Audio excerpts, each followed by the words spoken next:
Alors, bienvenue à tous. On a des études spéciales dans les 3 prochaines semaines. Cette semaine, nous allons voir le sujet de la tentation. La semaine prochaine, les épreuves. Et la semaine suivante, la discipline. Et nous allons comparer ces 3 éléments parce qu'une chose est certaine, c'est que souvent, entre la tentation, l'épreuve et la discipline, ces 3 éléments sont souvent soit mélangés ou mal comprises au point de vue biblique. Alors, on veut faire une étude spéciale pour, premièrement, essayer de les démêler et ensuite être certain que nos convictions s'alignent avec la parole de Dieu. Alors, ce matin, je vous inviterai de prendre vos Bibles. On va regarder le sujet ensemble de la tentation. Et on va regarder au texte sur la tentation, la définition, l'attitude, l'origine, quel est donc le but ou le motif de la tentation. Et évidemment, on va voir le moyen de la victoire sur la tentation. Alors, je vous inviterai de tourner avec moi dans l'épître de Jacques. Jacques, chapitre 1er.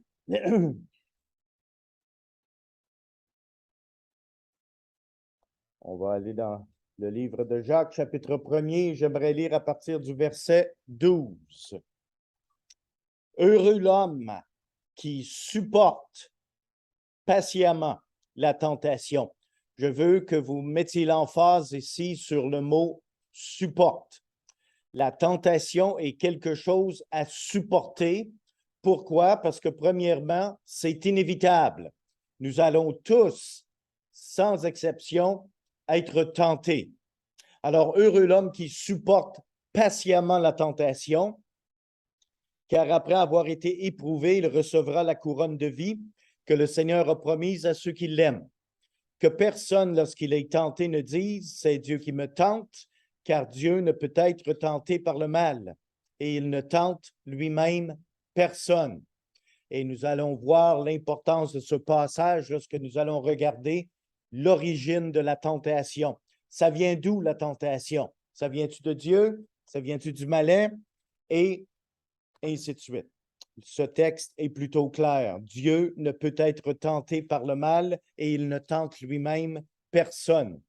Mais chacun est tenté quand il est attiré et amorcé par sa propre convoitise. Puis la convoitise, lorsqu'elle a conçu, enfante le péché, et le péché étant consommé produit la mort.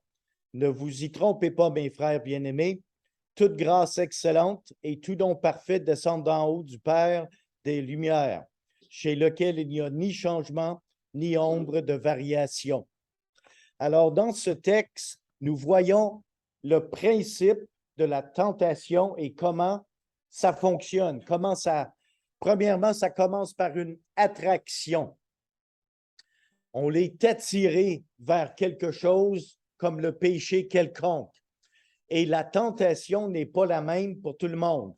C'est-à-dire qu'on a tous des faiblesses et à un moment donné, une de ces faiblesses, c'est dans cette faiblesse que nous allons être tentés. Alors, au début, il y a une attraction, ensuite, il y a une conception. Le péché est conçu et la conception produit l'enfantement et ensuite, il y a une consommation, c'est-à-dire quelqu'un qui tombe dans la tentation, ce qui produit le péché et le résultat final, eh bien, c'est la mort. C'est ce que ce texte de Jacques met l'emphase. Un autre passage que nous devons regarder se trouve dans 1 Corinthiens, chapitre 10. Et j'aimerais qu'on tourne dans ce passage, 1 Corinthiens, chapitre 10, et le verset 5. Ici, on parle des enfants d'Israël dans le désert et on dit, mais la plupart d'entre eux ne furent point agréables à Dieu, puisqu'ils périrent dans le désert. Or, ces choses sont arrivées pour nous servir d'exemple, afin que nous n'ayons pas de mauvais désirs. La tentation débute toujours par un mauvais désir. Nous désirons quelque chose que nous ne devons pas avoir, comme ils en ont eu, en parlant du peuple d'Israël dans le désert. Ne devenez point idolâtres comme quelques-uns d'eux, selon qu'il est écrit, le peuple s'assit pour manger et pour boire, puis ils se levèrent pour se divertir. Ne nous livrons point à l'impudicité comme quelques-uns d'eux s'y livrèrent, de sorte qu'il en tomba 23 000 en un seul jour. Ne tentons point le Seigneur comme le tentèrent quelques-uns d'eux qui périrent par les serpents. Qu'est-ce que ça veut dire finalement le verset 9? Ne tentons point le Seigneur comme le tentèrent quelques-uns d'eux qui périrent par les serpents. Eh bien, les amis, Dieu ne tente jamais personne, mais les personnes peuvent tenter Dieu. Le peuple d'Israël dans le désert, c'était un peuple qui s'était livré à l'idolâtrie et ils se réjouissaient, dansaient devant leurs idoles qu'ils s'étaient faits. Et maintenant, sous la protection, on est des enfants de Dieu. Ils ont tenté leur Dieu. Excusez-moi. On pourrait définir la tentation comme suit. Eh bien, la tentation, c'est une incitation à pécher. La tentation vient toujours du malin et jamais vient de Dieu. Et ça, c'est un principe que nous devons non seulement en être convaincus, parce que ça vient de la parole de Dieu. Dieu ne tente pas personne. Quand vous êtes tenté, ça vient du malin.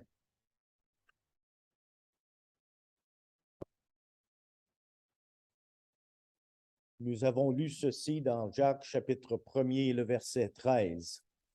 Une attitude qui se développe au milieu de la tentation, eh bien, heureux celui qui tient ferme face à la tentation. Jacques chapitre 4, verset 7, nous allons lire ce passage dans Jacques parce que ça nous aide ici dans notre étude. Jacques chapitre 4, le verset 7. Soumettez-vous donc à Dieu, résistez au diable et il fuira loin de vous. Nous sommes appelés premièrement à nous soumettre à Dieu et ensuite à résister au diable et non pas l'inverse. Vous allez être incapable de résister au diable si vous n'avez pas premièrement soumis votre vie à Christ. Et ça, c'est très important. Soumettez-vous donc à Dieu, résistez au diable et remarquez le résultat. Il fuira loin de vous. Mais Satan, il a une philosophie de boomerang. Éventuellement, il va revenir. Il va se réessayer. Alors, la soumission à Dieu doit être continuelle. La résistance au malin doit être continuelle. Et c'est le malin qui fuit à cette suite. Au niveau de l'origine, eh bien, nous avons ici 3 sortes de tentations qui viennent à nous. Nous avons la tentation qui vient à l'intérieur de nous, c'est ce que j'appelle le moi. Chacun de nous a des désirs charnels. Ces désirs charnels sont nourris par toutes sortes de choses autour de nous qui peuvent même créer en nous une dépendance. Et c'est une tentation de toujours vouloir revenir à cette dépendance. Une chose est importante, c'est que ce désir charnel en nous provient du péché en nous et c'est quelque chose qui nous attire. Nous allons être continuellement attirés vers le péché. J'appelle ça le moi. C'est en moi que viennent ces désirs. Mais aussi, on a une tentation qui vient de l'extérieur et ça vient du monde. Toutes sortes de choses que vous pouvez voir, toutes sortes de choses que vous pouvez entendre et tout d'un coup, vous êtes attiré vers ces choses pour aller un pas plus loin vers cette chose qui vous attire. Alors, on a la tentation qui nous vient de nos désirs charnels, on a la tentation qui vient de l'extérieur, le monde, puis on a aussi la tentation qui vient directement de Satan lui-même qui nous lance des flèches venimeuses. et le malin. Alors, le moi, le monde et le malin. Une chose est certaine, c'est que le malin a un avantage sur chacun de nous. Ça fait longtemps qu'il existe. Ça fait plusieurs milliers d'années. Il sait comment ça fonctionne avec la nature humaine. Et si vous pensez être solide spirituellement parlant, eh bien, rendez-vous compte d'une chose. Le malin va vous lancer des flèches. Puis à un moment donné, une de ces flèches va coller à une de vos faiblesses. Et c'est là que vous allez être vraiment, vraiment attiré vers le mal et possiblement flancher et être séduit. Quels sont donc les buts et les motifs de la tentation? Eh bien, les buts, c'est de provoquer la chute de la personne. Et on sait qu'au point de vue de son origine, la tentation vient soit de moi-même, soit du monde, ou soit du malin. Et c'est toujours et sans exception pour nous faire tomber dans le péché. Il y a 4 étapes. Il y a le désir, qui est la convoitise. Il y a la séduction, la désobéissance, qui est une action. Et finalement, eh bien, c'est la mort que ça produit. N'oublions pas que la guerre prend naissance dans nos pensées. Avant que quelqu'un tombe dans la tentation, il y a toute une série de choses qui doivent être mises à l'épreuve en premier. Parce que ça commence entre vos 2 oreilles, la tentation. Vous avez vu quelque chose, vous vous êtes exposé à quelque chose, maintenant vous êtes attiré vers cette chose. Et maintenant, ça commence à mijoter. Et au fur et à mesure que ça mijote, vous êtes attiré d'aller un peu plus creux pour satisfaire ce désir. Et une chose est certaine, ça s'appelle la loi du plaisir diminutif. Et lorsque quelqu'un tombe dans le péché, eh bien, il y a une certaine satisfaction qui est produite lorsque vous consommez le péché. Mais le lendemain, vous devez aller un peu plus creux dans le même péché afin d'avoir le même niveau de satisfaction. C'est pour ça qu'on appelle ça le désir diminutif. Parce que plus vous péchez, plus vous en avez besoin d'aller plus loin pour satisfaire les désirs de la chair. Et ça, c'est le résultat même du péché. Quels sont donc les moyens de victoire que nous pouvons avoir dans le contexte de la tentation? J'aimerais qu'on puisse regarder à quelques passages. Le premier se trouve dans Hébreux chapitre 4 et le verset 15. Hébreux chapitre 4, versets 15 et 16. Car nous n'avons pas un souverain sacrificateur qui ne puisse compatir à nos faiblesses. Au contraire, il a été tenté comme nous en toutes choses, sans commettre de péché.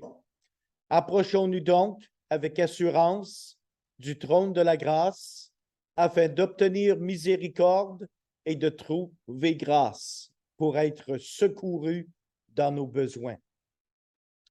Réalisons une chose, c'est que Jésus-Christ lui-même, en tant qu'homme, a subi toutes les tentations possibles. Alors, ne soyez pas surpris lorsque vous êtes tentés de dire « Ah, mais Seigneur, toi, tu étais parfait. » Lui aussi, nous dit les Saintes Écritures, il a été tenté comme nous. Et il est un souverain sacrificateur il peut compatir avec nos faiblesses. Vous avez des faiblesses? Eh bien, Jésus-Christ peut compatir avec vos faiblesses. Une chose qu'on peut faire au verset 16, c'est de s'approcher avec assurance du trône de la grâce. Quand vous sentez que vous êtes sur le point d'être exposé à la tentation, approchez-vous de Dieu. Approchez-vous de Dieu par la prière. Approchez-vous de Dieu par la lecture de la parole. Approchez-vous de Dieu par une manière qui vous convient, parce que ceci va vous aider à lutter contre la tentation. Un deuxième passage que j'aimerais qu'on regarde ensemble se trouve dans 2 Thessaloniciens, chapitre 3 et le verset 3. Le Seigneur est fidèle. Il vous affermira et vous préservera du malin. Quand vous vous approchez de Dieu, les amis, il y a une promesse ici dans 2 Thessaloniciens chapitre 3, verset 3. Le Seigneur est fidèle. Il vous affermira et vous préservera du malin. C'est une chose que nous devons réaliser et c'est une base sur laquelle nous devons nous appuyer parce que le Seigneur est là pour nous aider. Et maintenant, j'aimerais qu'on puisse tourner dans Éphésiens chapitre 6, un passage que nous connaissons très bien, Éphésiens chapitre 6 et le verset 11. Revêtez-vous de toutes les armes de Dieu, afin de pouvoir tenir ferme contre les ruses du diable. Une chose est certaine, les amis, c'est que oui, nous sommes chrétiens. Oui, si nous mourrons, nous allons aller au ciel avec Christ. Mais en attendant que ceci arrive, nous allons tous être exposés à la tentation. Et suite à être exposés à la tentation, nous avons quelque chose à faire parce que ce n'est pas un pique-nique, la vie chrétienne. C'est une lutte continuelle. Et pour la lutte, pour la guerre spirituelle, au verset 12, car nous n'avons pas à lutter contre la chair et le sang, mais contre les dominations, contre les autorités, contre les princes de ce monde de ténèbres, contre les esprits méchants dans les lieux célestes. C'est pourquoi prenez toutes les armes de Dieu, afin de pouvoir résister dans le mauvais jour et tenir ferme après avoir tout supporté. Tenez donc ferme, ayez à vos reins la vérité pour ceinture, revêtez la cuirasse de la justice, mettez pour chaussure à vos pieds le zèle que donne l'évangile de paix. Prenez par-dessus tout cela le bouclier de la foi, avec lequel vous pourrez éteindre tous les traits enflammés du malin. Je vous ai parlé tout à l'heure des flèches envenimeuses du malin qu'il lance contre nous. Eh bien, il y a moyen de les éteindre et de les éviter. Verset 17. Prenez aussi le casque du salut et l'épée de l'esprit, qui est la parole de Dieu. Faites en tout temps par l'esprit toutes sortes de prières et de supplications. Veillez à cela avec une entière persévérance et priez pour tous les saints. Et je voudrais mettre l'emphase ici. Durant la semaine, j'ai une question à vous poser. Durant la semaine, est-ce que vous prenez le temps de prier pour vos anciens? Est-ce que vous priez pour d'autres membres de l'Église? Parce que peut-être que vous êtes à la maison en train de vivre une victoire spirituelle, mais peut-être qu'un confrère, une consoeur en quelque part est en train de vivre une défaite. Et c'est pour cette raison qu'au verset 18, l'apôtre nous dit, faites en tout temps par l'Esprit toutes sortes de prières, de supplications, veillez à cela avec une entière persévérance et priez pour tous les saints. Alors, bien-aimés, j'aimerais vous suggérer que vous preniez du temps. Prenez quelques minutes, même plus, pour prier pour les autres membres de l'Église. Priez pour vos dirigeants. Parce que peut-être que ça va bien pour vous durant la semaine, vous vivez une victoire, mais peut-être qu'un autre frère, une autre sœur est en train de vivre une défaite à la cachette. C'est pour ça qu'on se doit de prier les uns pour les autres. Vous voyez, les amis, l'armure de Dieu est efficace contre la tentation si nous le portons. Vous savez, l'efficacité d'une armure, c'est bien, mais il faut la porter pour qu'elle soit efficace. Ça va être efficace pour la vérité, la justice, le zèle, le bouclier de la foi, le casque du salut, l'épée de l'esprit, puis la parole de Dieu. Avez-vous cette armure sur vous? La tentation elle-même n'est pas un péché, puisque Jésus a été tenté comme nous, tout en restant sans péché. Ce qui est péché, c'est de succomber à la tentation. La tentation ne devient péché que lorsque nous y succombons. Eh bien, Jacques, chapitre 1er, versets 13 et 18, nous a été donné. Regardons devant nous considérons le jugement de Dieu. Parce que finalement, lorsque nous succombons à la tentation, vient le péché. Alors, considérons le fait que nous savons déjà où nous allons finir par finir si nous succombons à la tentation. Il va y avoir un jugement. Regardons autour de nous.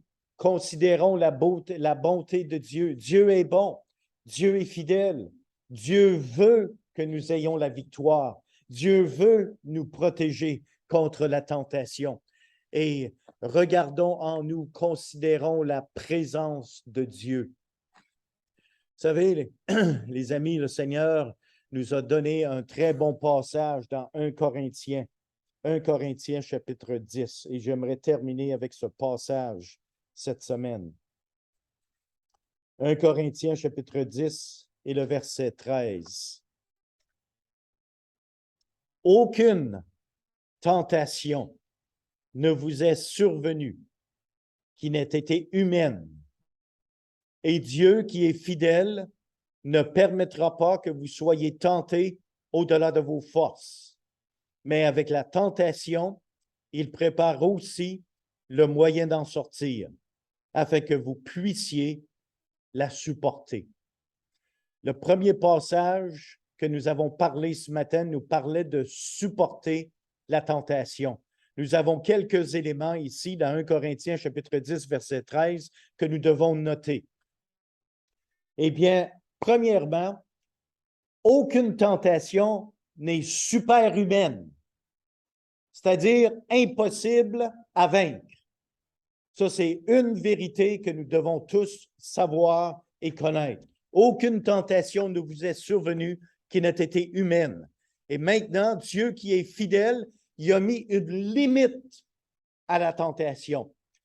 Et Dieu qui est fidèle ne permettra pas que vous soyez tentés au-delà de vos forces. Ça, c'est important parce que les limites de la tentation sont basées sur les capacités de l'individu. Parce que certains sont capables de supporter plus, alors la tentation va aller jusqu'à la limite, mais jamais plus. Et ça, on doit se dire ceci, les amis. Si moi, tombons dans le péché, on ne peut jamais blâmer Dieu en lui disant, mais Seigneur, j'avais pas la force, parce que Dieu a mis une limite pour que le malin ne puisse pas nous tenter au-delà de nos forces, parce qu'il est fidèle. Sa fidélité garantit une limite sur la tentation. Ce qui veut dire qu'à chaque fois que nous sommes tentés et que nous succombons à la tentation, nous devons nous dire ceci. Premièrement, c'est jamais la faute de Dieu que nous avons succombé. C'est toujours de notre faute. Parce que Dieu a mis une limite sur la tentation et nous avions toujours la capacité de dire non. Mais nous avons choisi de succomber. Alors ça, les amis, c'est très important, c'est une vérité biblique. Dieu qui est fidèle ne permettra pas que vous soyez tentés au-delà de vos forces, mais avec la tentation, il préparera aussi le moyen d'en sortir, afin que vous puissiez la supporter. Je vais demander quelque chose à tout le monde. Tournez-vous vers l'arrière et regardez en haut de la porte. Vous voyez qu'est-ce que ça l'indique? Tournez-vous en arrière. Ça dit quoi? Illuminé. Ça dit sortie. Alors, si jamais il y a un feu, on doit localiser les sorties et sortir pour se sauver la vie. Eh bien, maintenant, en faisant face vers ici, voici ce que Dieu a dit. Il préparera aussi le moyen d'en sortir. Alors, avec chaque tentation que vous pouvez avoir, il va toujours en quelque part avoir un mot qui va être indiqué, sorti. Dieu est fidèle et c'est par là que nous devons sortir afin d'avoir la victoire sur la tentation qui nous attire à pécher, pour que vous puissiez la supporter. Et une fois que vous allez être sortis, eh bien, vous allez être victorieux. Et maintenant, vous avez été victorieux à supporter la tentation. Maintenant, le Seigneur voulant, la semaine prochaine, nous allons comparer ce que nous avons appris cette semaine sur la tentation en faisant la différence avec l'épreuve. Alors que le Seigneur vous bénisse. Au plaisir de vous revoir la semaine prochaine pour notre deuxième étude de 3. Soyez donc bénis.